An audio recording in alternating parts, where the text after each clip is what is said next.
Vamos lá então, meus irmãos, começando nossa nona aula, já oramos, como é costume, graça e paz mais uma vez. Amém. Graça e paz a todos os irmãos. É com muita alegria que hoje vai ser a nossa última aula, querendo Deus. Estaremos trabalhando no livro de Lucas, Evangelho de Lucas, Evangelho de João e Atos dos Apóstolos. Glória a Deus. Eu quero ler um texto bíblico, como é costume, que se encontra no livro de Atos dos Apóstolos, capítulo 20, versículo de número 24. Atos 20, 24.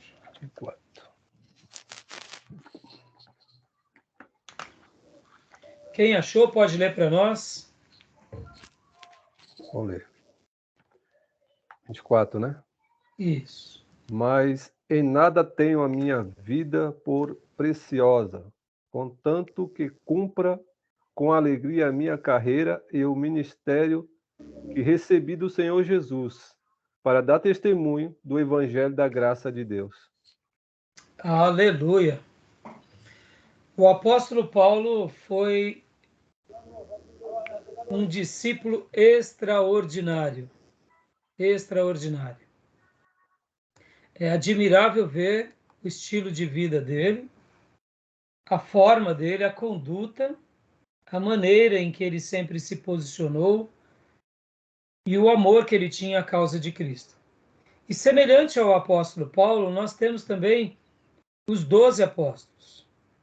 Eu poderia dizer também que no Novo Testamento temos outras pessoas que foram muito especiais, como Barnabé, que foi um homem cheio do Espírito Santo, Silas, ou Silvano, Timóteo, e um outro servo de Deus que foi o último dos profetas da Antiga Aliança e o primeiro profeta da Nova Aliança, que é João Batista, o maior nascido do ventre de mulheres. Deixa eu fazer uma pergunta aqui para vocês.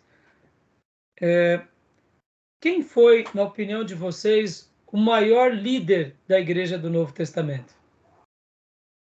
O maior líder.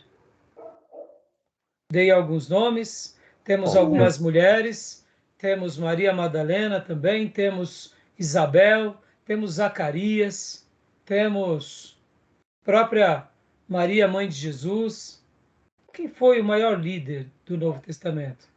Você inclui com o advento da chegada de Paulo também? Sim. Mas o líder é Paulo, não tem jeito, né? A maior influência da igreja, a maior contribuição para a igreja foi de Paulo. De Paulo, né? Olha Irmã Cleusa, pode falar, Júnior, continua. Paulo ele exerce um protagonismo gigantesco. Gigantesco. Irmã Cleusa e irmã Maísa, para vocês, qual foi o maior líder da Igreja do Novo Testamento? Concordo com o irmão Júnior, ia falar a mesma coisa. Também, eu acho que é Paulo. Muito bem. Quando nós falamos, e essa pergunta eu fiz ela de propósito, não foi pegadinha, foi porque realmente Paulo ele é o maior protagonista. E isso não temos o que falar. No entanto, comparando Paulo e João Batista, Jesus disse que dos nascidos de ventre de mulher, ou seja, daqueles que tiveram privilégio, como nós, como os apóstolos e como qualquer um que nasceu do ventre de mulher, exceto Adão e Eva, né? Se a gente for partir desse pressuposto, excetuando o próprio Cristo que falou isso, não houve ninguém como João. Então, pelas palavras de Jesus, seria João, né? Olhando pelo elogio de Jesus a João. No entanto, é claro, estou comentando aqui, mas onde eu quero chegar? Eu quero chegar porque quando nós pensamos na igreja do Novo Testamento, e essa minha pergunta, essa minha indagação foi de propósito, e eu não tenho dúvida que vocês iriam dizer de Paulo mesmo tendo os apóstolos e João Batista e etc e tal, ou até mesmo Maria, né, mãe de Jesus. O que acontece, irmãos? A gente esquece de algo que está subjacente a todos eles. Sabe quem é? E sabe quem foi? Vamos lá. Atos 1:8. E agora eu vou reformular a pergunta de novo para vocês, depois dessa leitura, e vocês vão entender que o maior líder da igreja do Novo Testamento, claro, tirando Jesus, é a pessoa bendita do Espírito Santo de Deus. Aí já não está fora da curva, né? Não tem como. Não tem como, né? Como, não. Não tem Todos como. portais, uma coisa. Uma coisa é os seres humanos, né, Júnior? Humano, E aí outra não. coisa é o ser divino. Mas sabe por que eu fiz a pergunta, Júnior? Porque na grande maioria das vezes que nós estudamos o Novo Testamento, nós estudamos os evangelhos, falamos dos apóstolos, falamos da grandeza apostólica, desses discípulos que foram vasos extraordinários, nós muitas vezes valorizamos sim a obra do Espírito Santo neles, mas nós acabamos não dando o devido destaque ao Espírito Santo o quanto ele merece. Claro. Então, quando Jesus estava nos seus 3 anos e meio de ministério, nós damos a ele um ministério singular porque ele veio em forma corpórea. Ele era Deus e era homem. O Espírito Santo não foi homem, só é o próprio Deus entre nós de forma invisível. Na vida dos apóstolos e da igreja primitiva. Mas, na realidade, se não fosse ele na vida de Jesus, batizando Jesus, capacitando para o ministério, e até mesmo ressuscitando Jesus, e depois elevando Jesus aos céus, e se não fosse o Espírito Santo na vida apostólica, no dia de Pentecostes, sendo derramado sobre a igreja, e depois estando presente na igreja e na vida de cada discípulo, nenhum deles seriam o que foram. Nem nós seríamos o que somos. Ministério do Espírito Santo, né? Então, o maior líder do Novo Testamento, excetuando Jesus, não são nem os apóstolos, nem o próprio Paulo, com todo o seu protagonismo, mas é o Espírito Santo de Deus. Exatamente. E essa afirmação, eu aprendi ela tirando uma ideia de um material que nós estudamos aqui, que a gente estuda em teologia sistemática.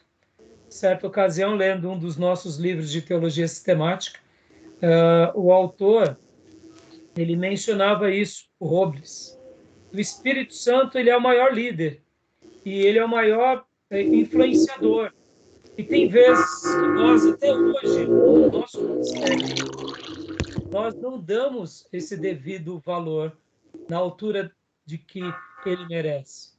A gente, quando se sente instrumento do Espírito Santo, nós louvamos a ele, nós até valorizamos as pessoas pelo que elas realizam, mas nós acabamos nos esquecendo de prestigiá-lo e de adorá-lo e de depender dele por aquilo que de fato ele é. Porque, na realidade, o Espírito Santo acaba sendo um líder, que é Deus, mas ele é um líder invisível, onde ele usa pessoas, onde ele usou apóstolos, onde ele usou a Bíblia. Mas a gente esquece, talvez pelo fato dele ser invisível, de dar aquela valorização e de viver essa santa dependência diante dele, como de fato deveria ser.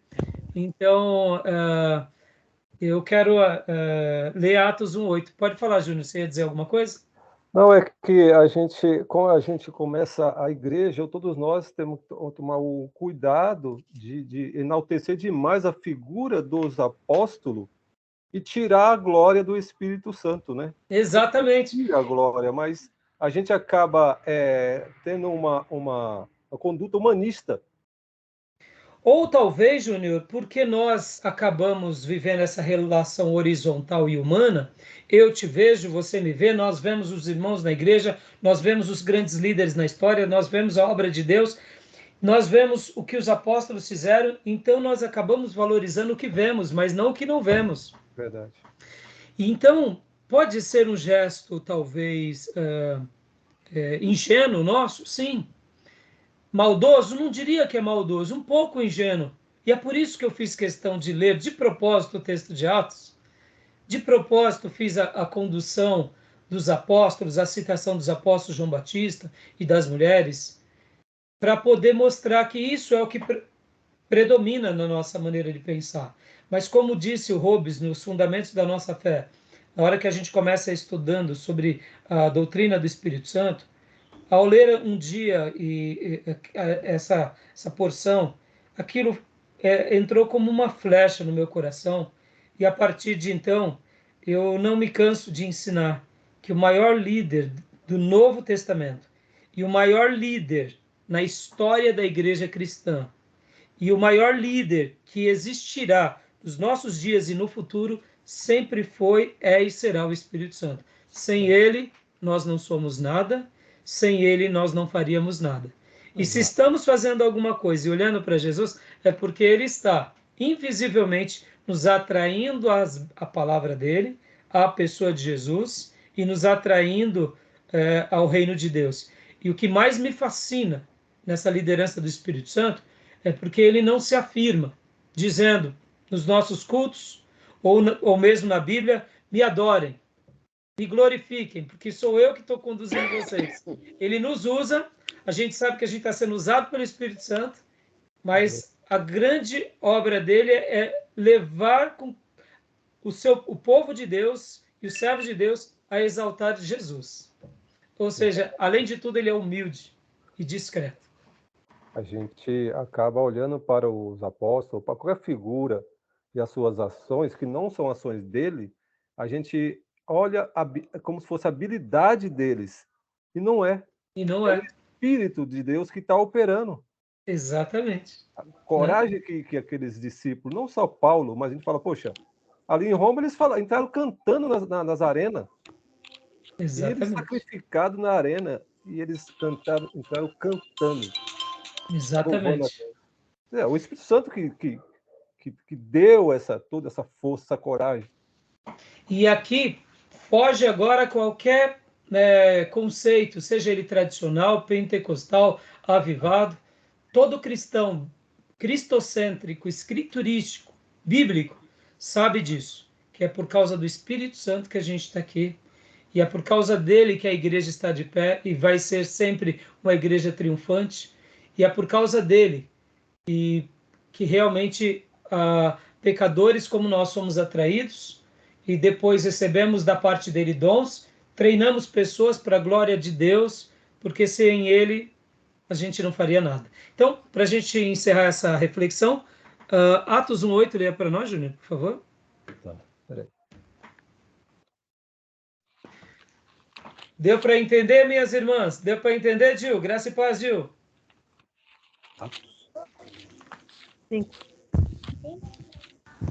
Graça e paz, pastor. Graça e paz, irmãos. Amém. Paz, irmão. Atos 1:8, né? Isso. Mas recebereis a virtude do Espírito Santo que há de vir sobre vós, e ser-me-eis testemunho, tanto em Jerusalém, como em toda a Judéia e Samaria, e até os confins da terra. Glória a Deus. Até Guaianazes. Você fala na sua versão, recebereis a virtude, não é? Já na minha versão, é um pouco diferente, porque ela vai mencionar, mas recebereis poder, ou dinamis, que vem daquela palavra que deriva-se dinamite. Então, irmãos, que o poder do Espírito Santo, que o dinamite de Deus sempre esteja sobre nós e que possamos sempre glorificar a Ele, porque sem Ele não faríamos coisa nenhuma. E se estamos aqui aprendendo das Escrituras, sendo ministrados pelas Escrituras, não é a virtude do pastor Raimundo, nem do nosso seminário, nem das nossas tradições, nem da nossa ortodoxia, mas é pela virtude do Espírito Santo, pelo poder do Espírito Santo, porque é Ele que tem aberto os nossos olhos, tem tocado no nosso coração. Tá bom? Então, deixo essa meditação para vocês e bora para o compartilhamento de aula. Tá bom? Bora. Joia. O nosso querido Dil já sabia disso, né, Dil? Já tinha falado isso no passado. E sempre vou estar falando, viu, irmãos? Essas são aquelas estacas que a gente martela e põe para segurar a tenda da nossa vida, que eu sempre vou lembrar, irmãos, porque A gente não pode se esquecer disso, viu? A gente não pode se esquecer, tá bom? Tudo bem, meus irmãos? Então vamos lá, vamos para o compartilhamento dos slides. Vamos? Vamos. Vamos lá.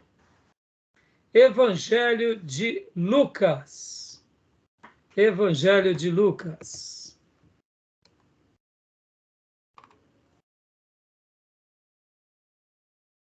Vamos lá. Jesus Cristo. Não, peraí. É isso. Falamos sobre Mateus e Marcos. Evangelho de Lucas. Jesus Cristo, Salvador da humanidade.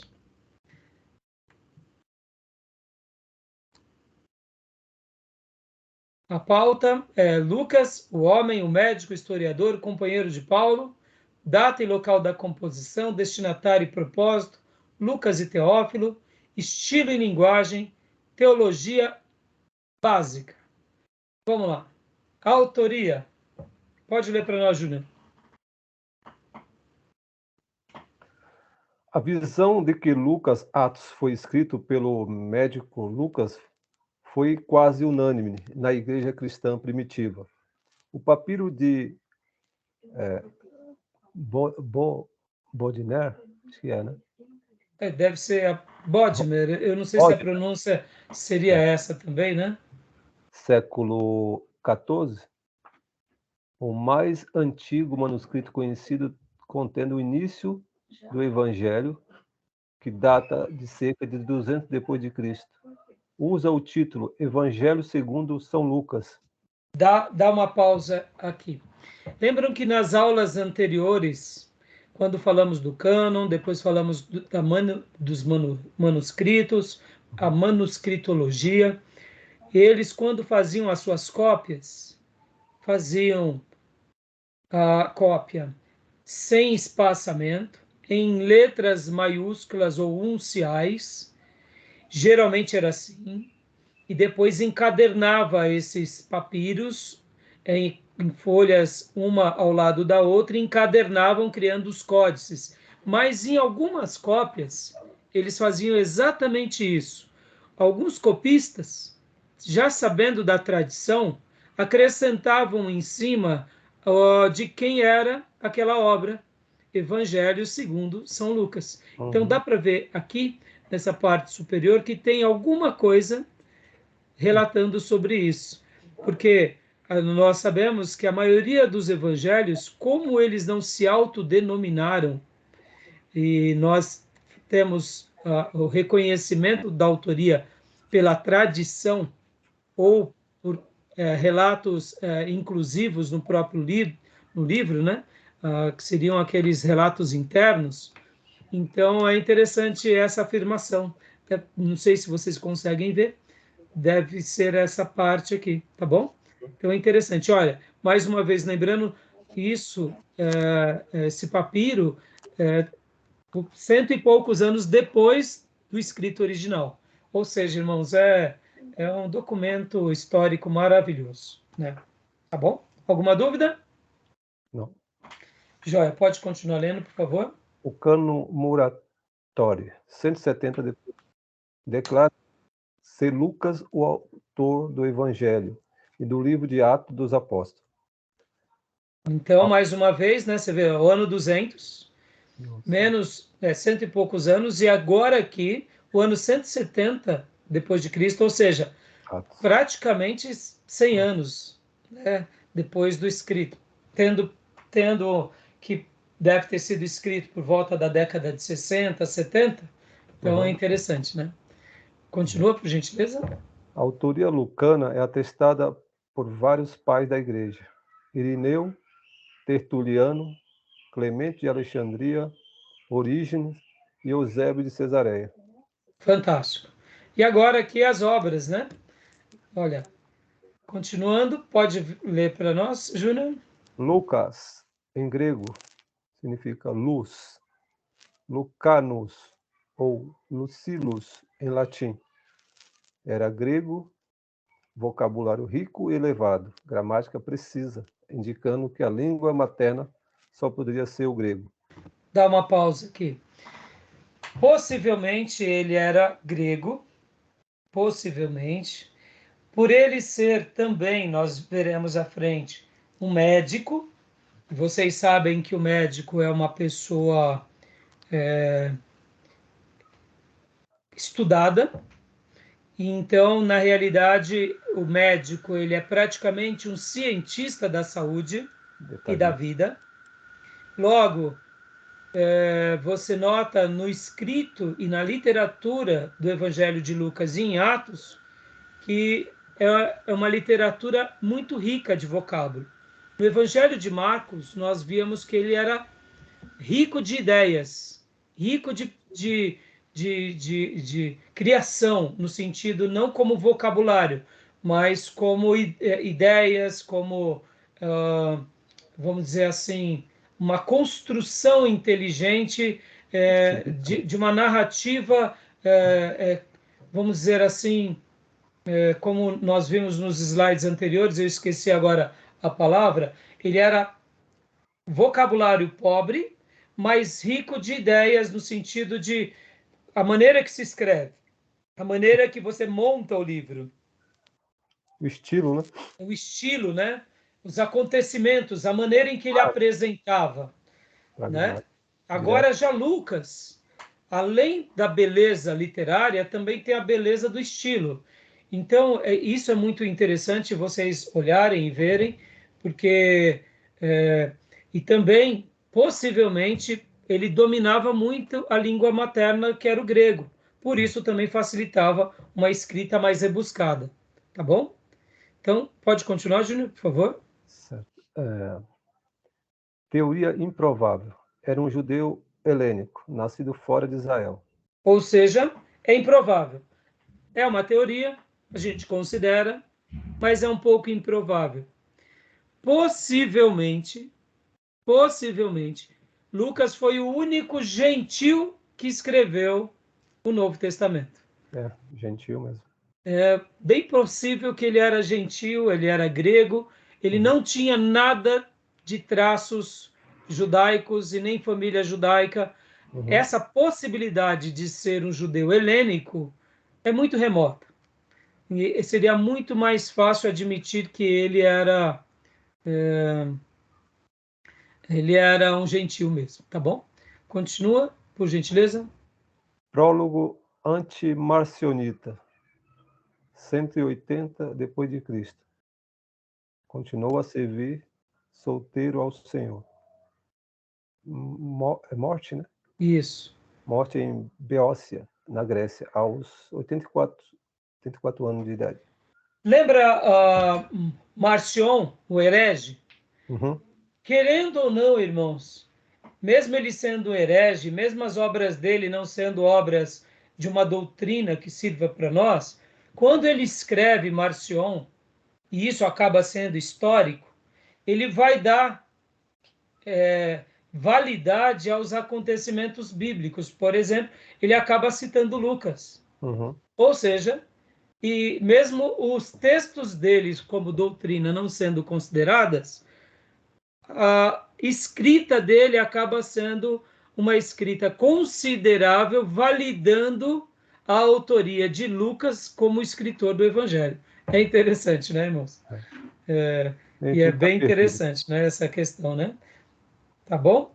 E segundo esse Marcion, possivelmente ele continuou sendo solteiro e ele morre na Grécia, em Beócia, aos 84 anos, né? Pode continuar lendo, irmão? William Robert. Comparação de Lucas com Hipócrates, Galeno, Discordes e Aretem, médico do mundo do mundo antigo. Do mundo né? antigo.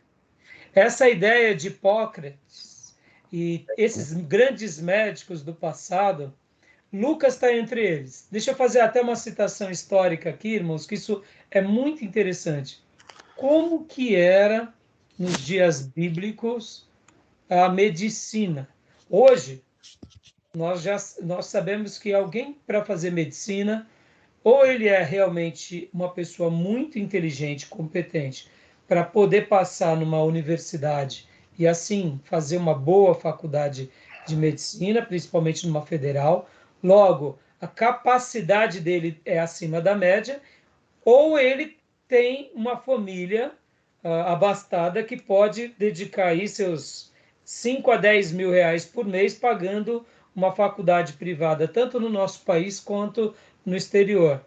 Ou seja, ou é muito inteligente, ou tem uma família rica. Já na antiguidade, olha que interessante, quem fazia medicina, na realidade, não era quem era muito rico.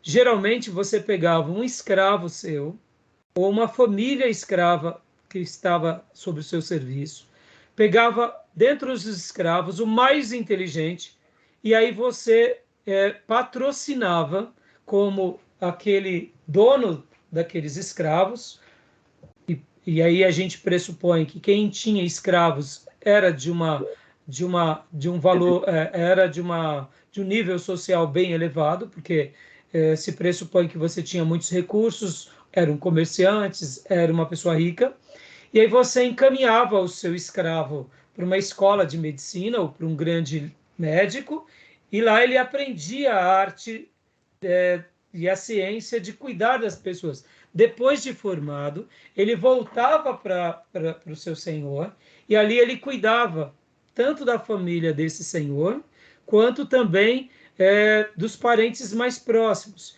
Em virtude do conhecimento que ele tinha, dos benefícios que ele gerava naquela família, muitas vezes aquele senhor acabava dando a alforria para ele, acabava libertando ele da escravidão, porque agora ele não era mais, vamos assim dizer, é melhor você ter agora uma pessoa como seu aliado ou como continuar tendo ele como seu escravo, sendo que ele te gerou tantos bens para você e para todos os demais, tanto da sua família quanto os demais empregados.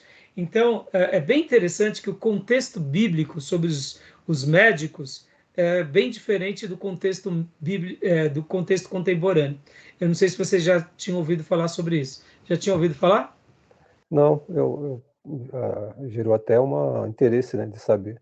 E como que era, assim, isso é na cultura judaica, e a grega, a diferia, como que é?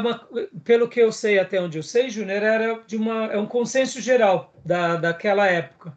Um Tá. consenso geral do que geralmente acontecia. Porque vamos imaginar, Júnior e demais irmãos, um rei, ele precisava de médico.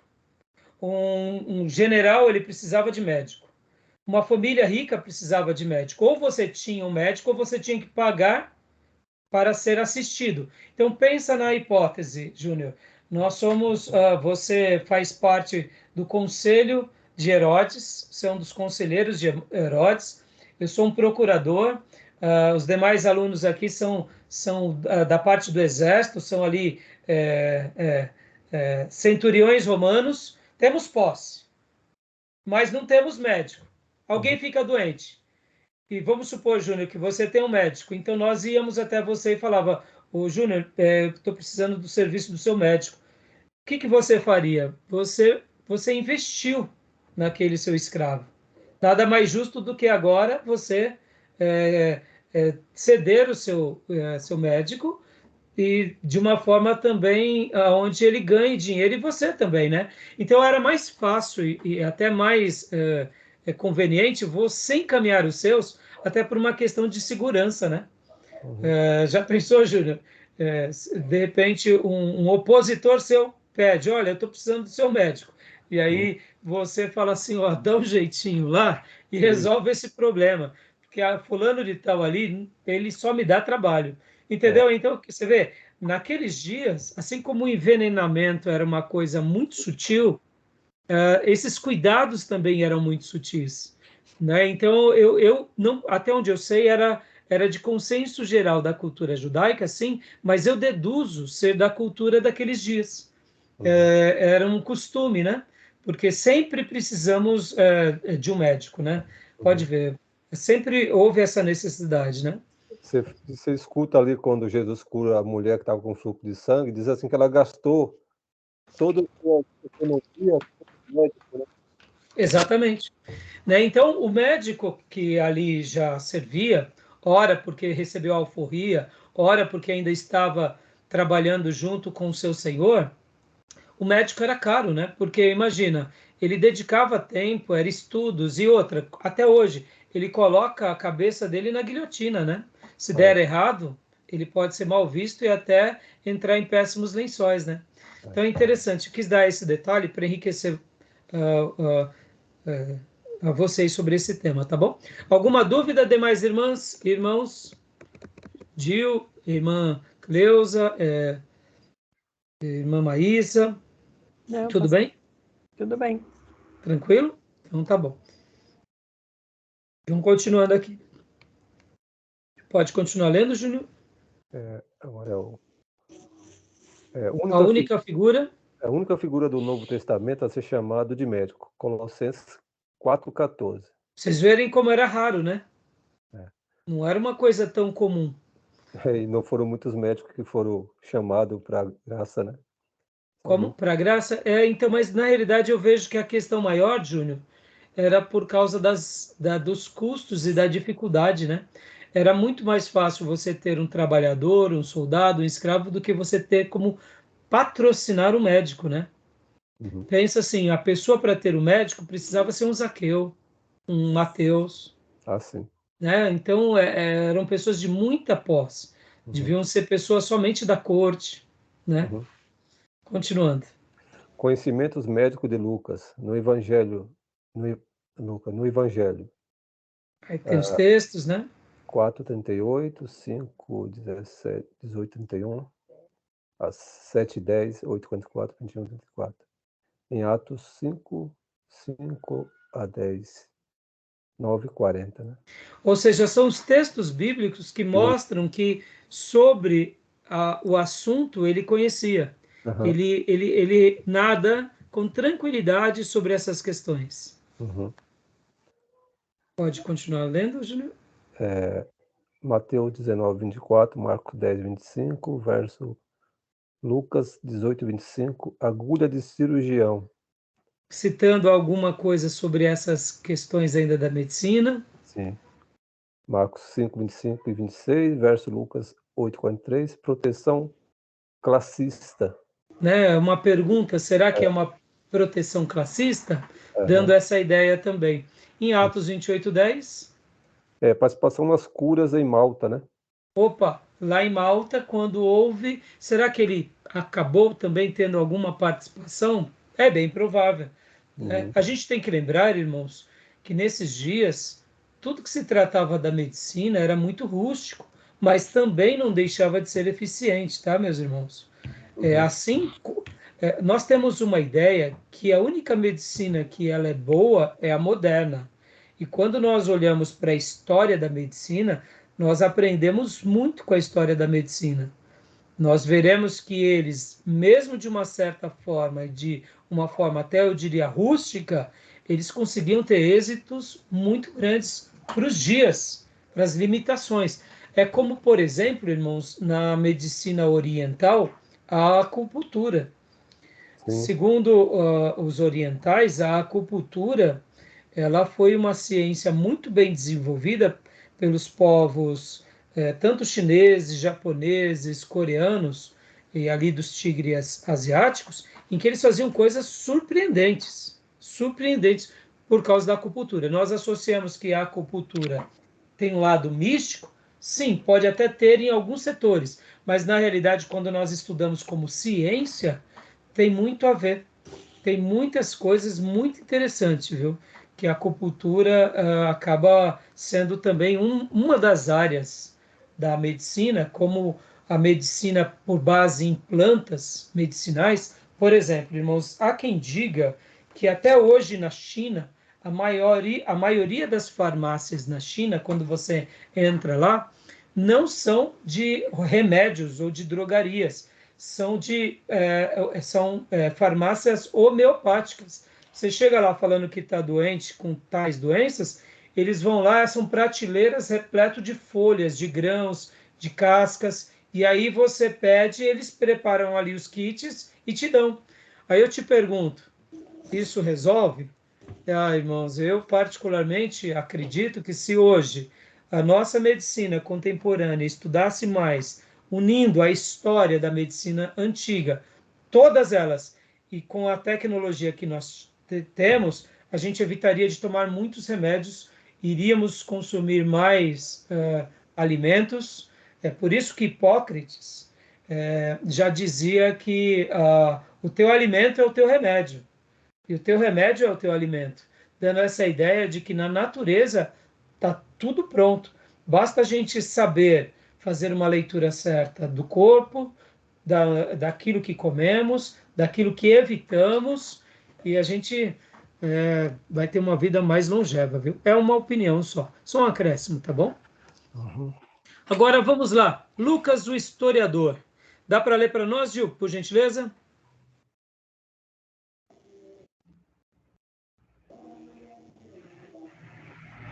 Consegue ler, Gil?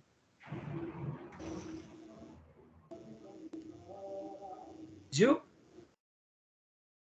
Não estamos te ouvindo. Tá ruim, viu? Não tá dando para te ouvir, viu, Gil? Apagou. Fala de novo, Gil. Tá não tá dando para ouvir. Não tá, não. Então, eu vou ler esse, que está bem pequenininho, depois a irmã Cleusa eu vou pedir para ela ler o próximo. William Ramsay o declarou como historiador maior do que Tucídides, Xenofonte ou Heródoto.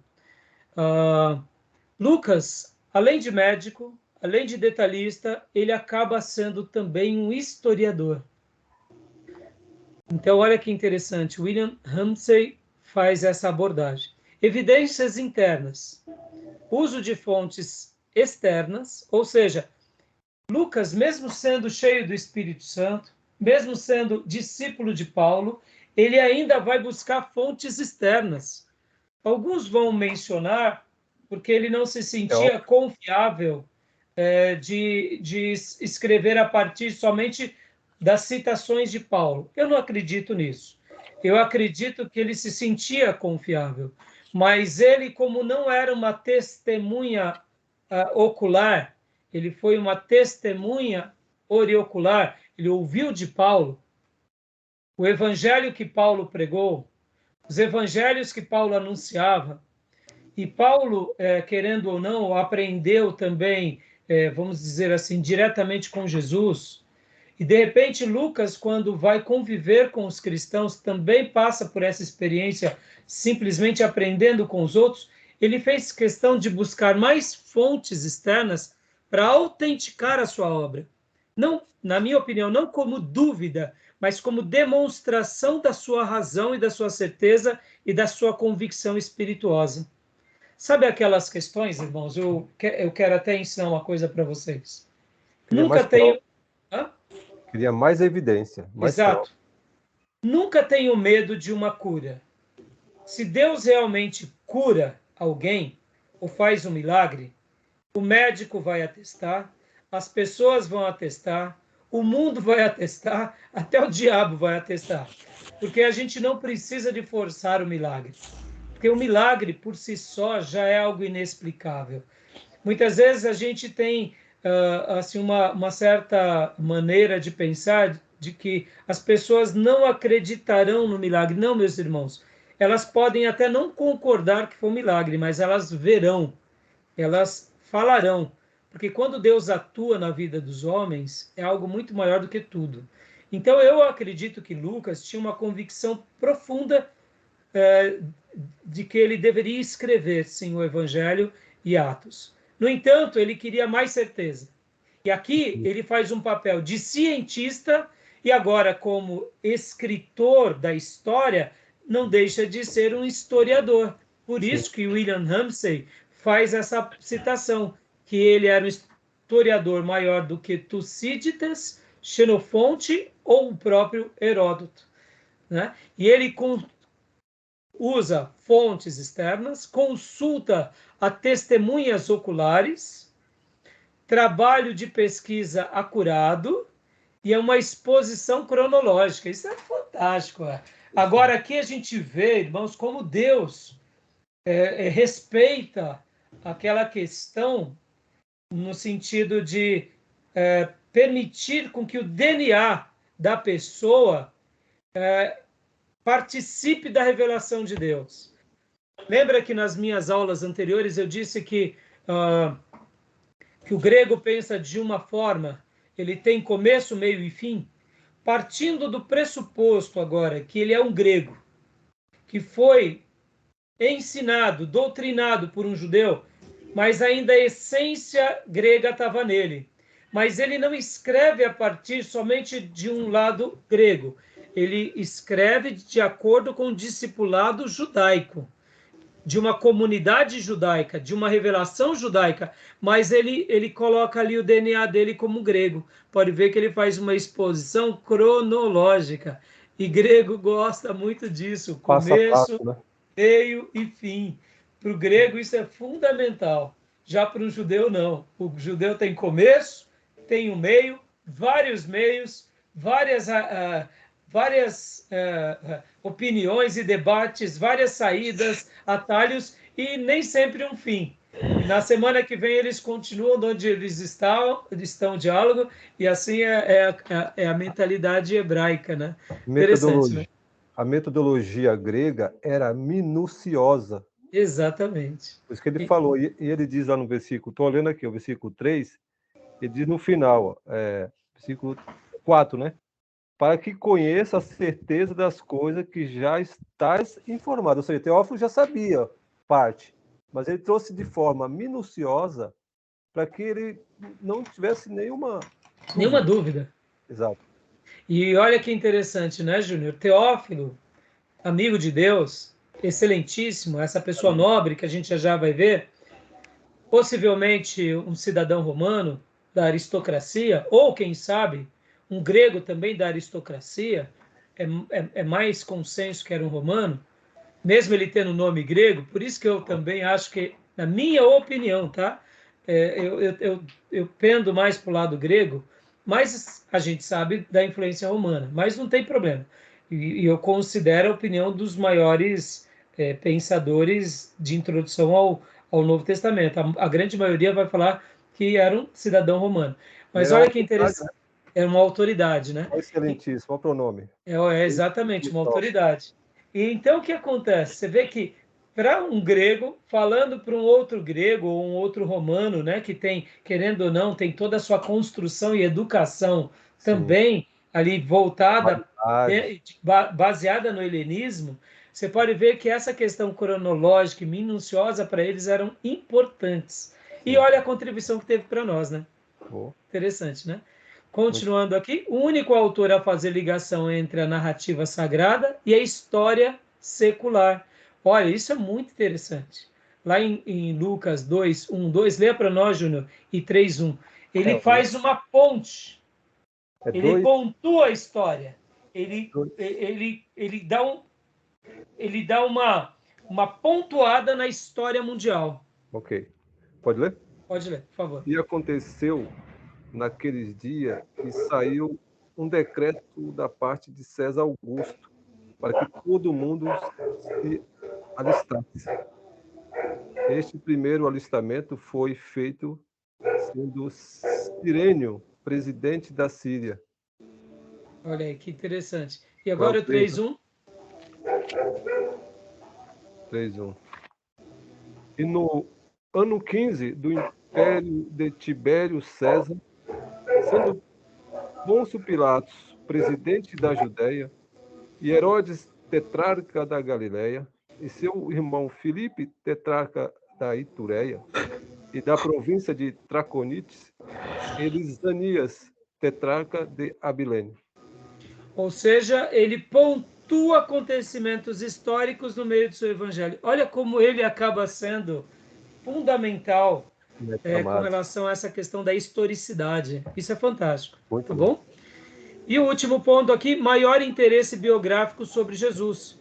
Seus antepassados, seus parentes, local e circunstâncias sobre o seu nascimento, seu relacionamento com as pessoas. Ou seja, ele também foca, ele também está dentro dos evangelhos sinóticos, ou seja, evangelhos semelhantes, que tinham ali abordagens parecidas, mas ele ele vai um pouco mais na biografia, nos antepassados, nos parentes, nos lugares, no nascimento, na juventude, nos relacionamentos. Isso é fantástico, né? E ainda continuando aqui, Lucas, companheiro de Paulo.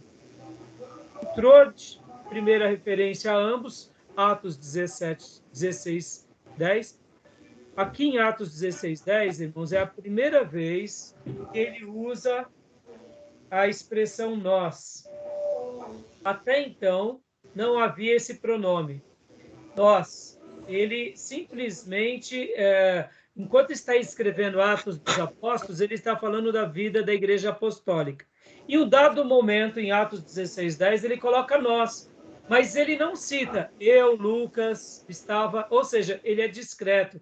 Mas quando ele usa a primeira pessoa do plural, ele acaba mostrando que já estava fazendo parte agora da história.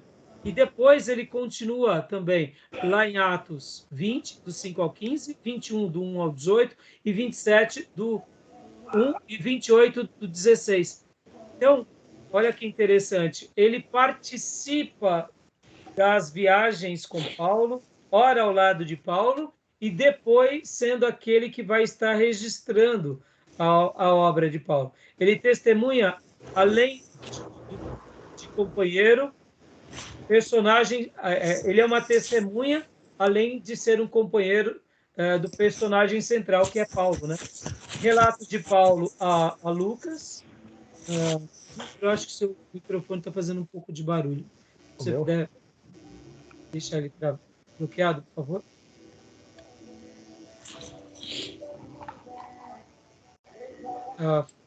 Isso, obrigado, meu irmão. Relatos de Paulo a Lucas, Colossenses 4:14, o médico amado. Pode ver, Paulo chama ele de o médico amado. 2 Timóteo 4:11, somente Lucas está comigo. Filemão 24, cooperador. Nos finais da vida de Paulo, quem estava do lado de Paulo? Apenas o gentil Lucas, que foi ganhado por Paulo, que era amigo e discípulo de Paulo. Similaridade teológica e de vocábulos paulinos. A gente vê isso de uma forma universalista, ou universalismo, em 4, 27 e 24, 47 do livro de Lucas. Fé salientada, 8, 12 a 18, 8.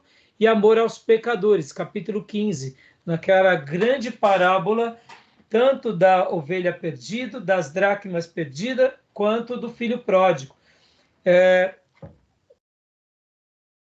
O que seria essa similaridade teológica de vocábulo?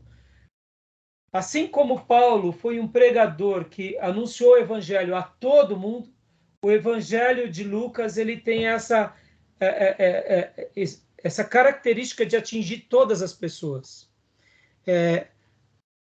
Levando a fé em Jesus também para todas as pessoas. E o amor aos pecadores para todas as pessoas. Então, data e local da composição agora. Tudo bem até aqui, meus irmãos?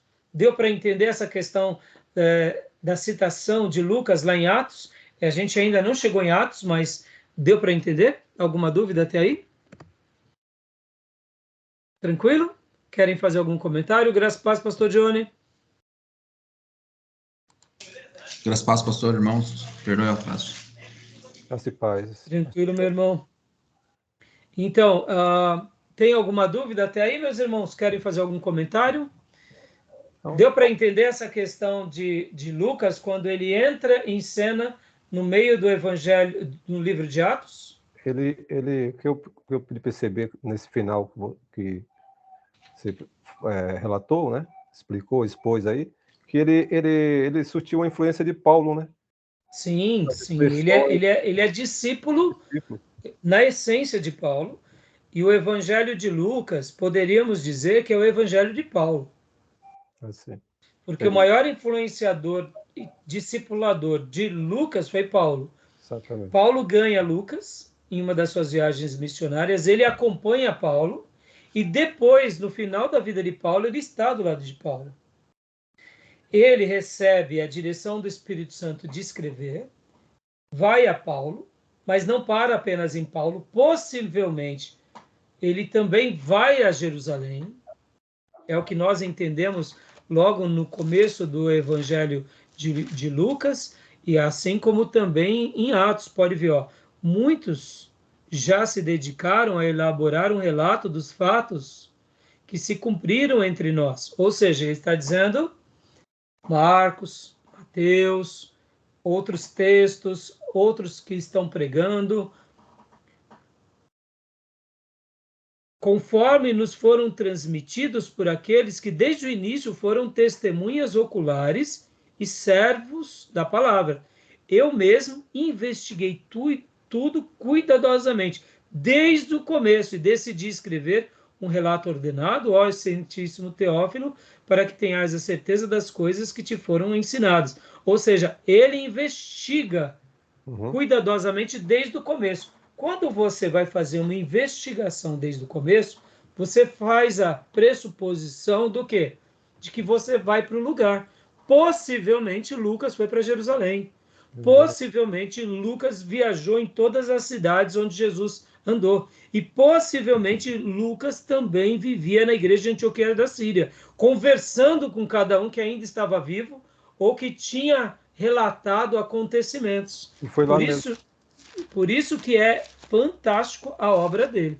Então, assim, você vê que ele realmente era muito cuidadoso. E lá em Atos 1:1, em meu livro anterior, Teófilo, escrevi a respeito de tudo que Jesus começou a fazer e a ensinar, até o dia que ele foi levado aos céus, depois de ter dado instruções por meio do Espírito Santo aos apóstolos que havia escolhido, depois do seu sofrimento, e aí ele continua essa segunda obra linda. Mas percebam, irmãos, ele recebe de Paulo, ele é treinado por Paulo, ele é discipulado por Paulo, quem sabe também por Silas, e logo depois disso, ele cresce e ele continua a aprender com os demais apóstolos, com os demais cristãos, e ele vai atrás. Não como que quem tem dúvida, mas como aquele que quer dar mais certeza. Essa é a minha opinião. Tá bom? Então, até aí tudo bem? Irmãs, Maísa, irmã Cleusa, Johnny, Gil, irmão Júnior, tudo bem? Tranquilo? Tudo bem. Jóia. Então, vamos continuar aqui a nossa leitura.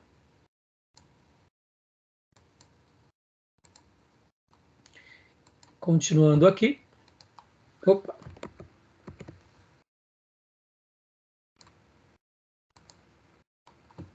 Então, agora aqui, data e local da composição. Irmã Cleusa, consegue enxergar? Consegue ler para nós? Sim. Pode, então, por gentileza, ler. Data e local da composição. A polêmica lançada por B. Weiss, é isso, né, pastor? Não sei. Isso, eu creio que sim, né? Abominável da desolação. Em Marcos 13:14, citada por exércitos. Lucas 21:20, data aproximada 60 depois de Cristo, local Grécia, testemunho do prólogo anti-marcionita, 180 depois de Cristo, Roma, Atos 28:30, da Síria, 13, referências à cidade no livro de Atos. Joia. O que aqui acontece, irmãos, é que há algumas, vamos dizer assim, polêmicas sobre a data em que foi escrito o Evangelho de Lucas. Nós não temos assim uma certeza propriamente dita. Fica um pouco difícil de saber.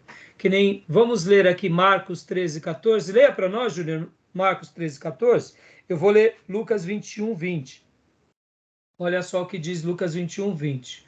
Quando virem Jerusalém rodeada de exércitos, vocês saberão que a sua devastação está próxima. Então, na realidade, o que nós deduzimos? Pode ler agora Marcos 13:14, Júnior.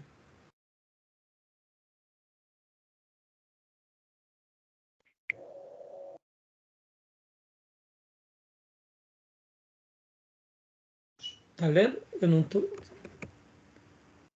Pode ler, seu microfone está bloqueado, Júnior. Ok. Joia, agora está livre. Ora, quando vos virdes a abominação do assolamento, que foi predito estar onde não deve estar, quem lê entenda. Então, os que estiverem na Judéia, fuja para os montes. Joia. Então, na realidade, aqui, irmãos, depois, se vocês quiserem se aprofundar um pouco mais sobre essas questões, aqui nós vamos ter, por exemplo, um material que o nosso querido professor Jair deixa para nós, que é essa parte aqui, que é a parte que, ó, são acréscimos, né? São textos falando sobre o Evangelho de Lucas, que é um breve relato que o professor Jair, ó, passa para nós, tá vendo? Então, por exemplo, sobre essa questão aqui, ele vai trabalhar. Eu até tomei nota de vários partes, que se desse tempo a gente leria com um pouco mais de detalhe, né? Mas aqui quando vai falar sobre essa questão da data, né? Olha só. Aqui ele vai fazer uma menção sobre esses assuntos com um pouco mais de detalhes, tá bom? Aqui, ó, data. Mas é consenso que deve ter sido por volta, de fato, dos anos 60. Entre 58 ao 65. Você, então, fica dentro de uma média por volta dos anos 60, tá bom? Tá joia? Okay. Então, voltando aqui ao nosso slide, para a gente progredir. Agora, como a irmã Cleusa leu. Mas, então, qual é a data e o lugar correto onde, de fato, tenha sido escrito esse livro? A data temos como uma média dos anos 60. E o local é a Grécia? O prólogo de antimarcionista deduz que sim. Atos 28:30, ele está em Roma. Pode ter sido de Roma? Pode. E Antioquia da Síria? São 13 referências no livro de Atos. A maioria dos autores vão deduzir que o lugar mais provável de onde ele escreveu foi de Antioquia da Síria. Tá bom, meus irmãos? Mas são especulações também, tá? Tudo bem? Lê para nós, pastor Johnny, por gentileza. Data, destinatário e propósito. Agora. 60 depois de Cristo. Destinatário Teófilo, cuja identidade é desconhecida. A evidência interna indica que o livro foi escrito especialmente para os gentios. Esta dedução decorre do fato de que o escritor se esforça para explicar os costumes judaicos e algumas vezes substitui nomes gregos por hebraicos. E o propósito, dar uma narração coordenada e ordenada da vida de Cristo, como a viram testemunhas oculares. Lucas 1, do verso 1 ao 4. E o verso-chave, capítulo 1, verso 4. Agora, olha que interessante, irmãos. Esse é um livro que ele tem como proposta a evangelização de gentios. Deixa eu até fazer aqui uma leitura, que é bem interessante, dessa parte aqui que eu registrei para vocês. Olha só que interessante. Olha só aqui. Aqui, deixa eu aumentar a letra. Enquanto o Evangelho de Mateus foi escrito por um judeu para judeus, e Marcos foi escrito por um judeu para gentios, o Evangelho de Lucas foi escrito por um gentil para gentios. Agora a gente compreende melhor, então, o porquê Deus quis usar um grego que escreve de forma coordenada, começo, meio e fim, detalhado, para falar aos gentios, porque como o mundo tinha se helenizado, esse evangelho seria, eu diria, mais palatável e mais compreensível por todos. Verdade. Deus é sábio até em como ele faz o que faz. Não é verdade, irmãos? Não é maravilhoso isso? Linguagem universal, né? Uma linguagem universal, né? Joia, meus irmãos. E agora aqui, vamos ver verso-chave, 1:4 de Lucas. Quem está com a Bíblia aberta pode ler. Vamos lá. Para que tenhas a certeza das coisas que te foram ensinadas. Joia. Maravilha. Ou seja, para que a gente tenha mais convicção, aprendemos, mas que a gente possa sedimentar esse aprendizado e ter mais convicção ainda de tudo aquilo que a gente aprendeu. Tá bom, meus irmãos? Vou dar uma pausa aqui na nossa gravação, porque agora aqui já está dando 1 hora. Uhum. Alguma dúvida até agora, meus irmãos? Não. Alguma dúvida, alguma pergunta? Não?